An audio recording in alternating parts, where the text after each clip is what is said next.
What's good, football fans? Back at you once again with another video. And you know, I've never been one that's real big on preseason and making anything out of it. But I really liked what I saw out of Chris Rodriguez last night.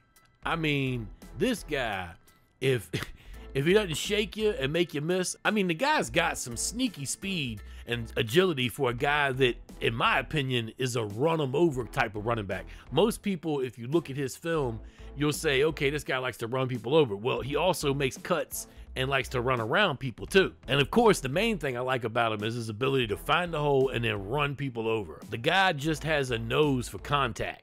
It should surprise no one that Marshawn Lynch was this guy's hero growing up. I mean, I see it in his style.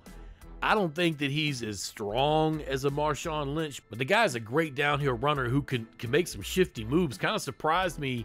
And he does that thing where he runs sideways. I saw on his film, which if you haven't seen it, I'll throw it up there in the upper right-hand corner up there for you to see.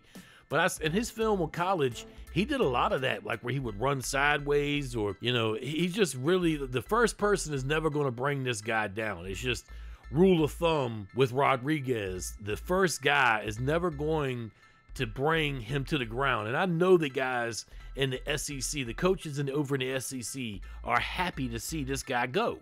He seeks out contact, and I love that in a running back. Opposing defenses are going to have to deal with this guy and Brian Robinson Jr. all year long. And then you add in Antonio Gibson, they very well might have the best backfield in football this year. If you can find one that's better, if you know one that's better, tell me down in the comments.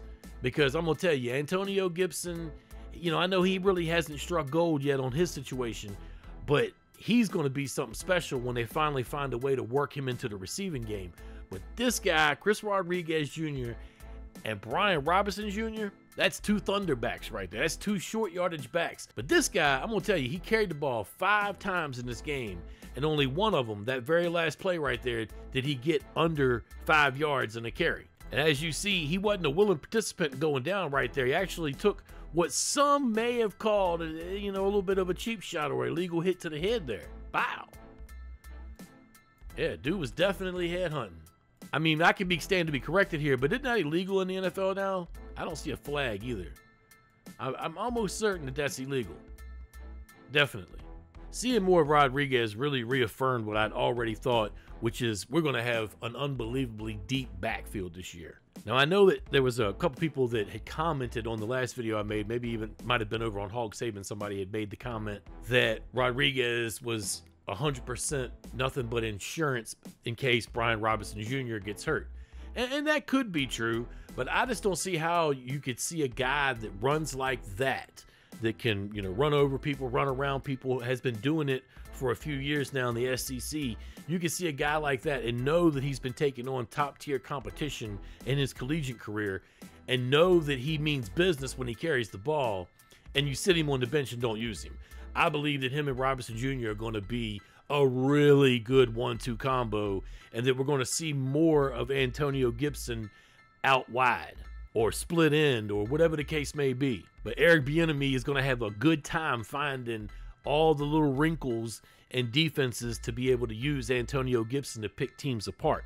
All in all, I see Washington having an unbelievable ground attack this year.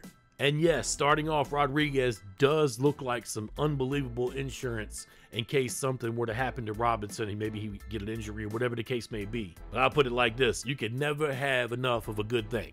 And I know there'll probably be a couple people out there that say, oh, you know, it's just preseason, you know, you make it too much of this rookie coming in and making 5 rushes or whatever. I tell you just like this, man. Look at the college film and then come back and tell me that's not the same way he looked in college. In other words, this is the same way this kid's looked every time he hits the field. Now, can he do that versus the ones in the NFL? I don't know, but I'm going to tell you, I'm a little bit convinced that he might be able to. Let me know what you're thinking down in the comments. Y'all take it easy. Peace.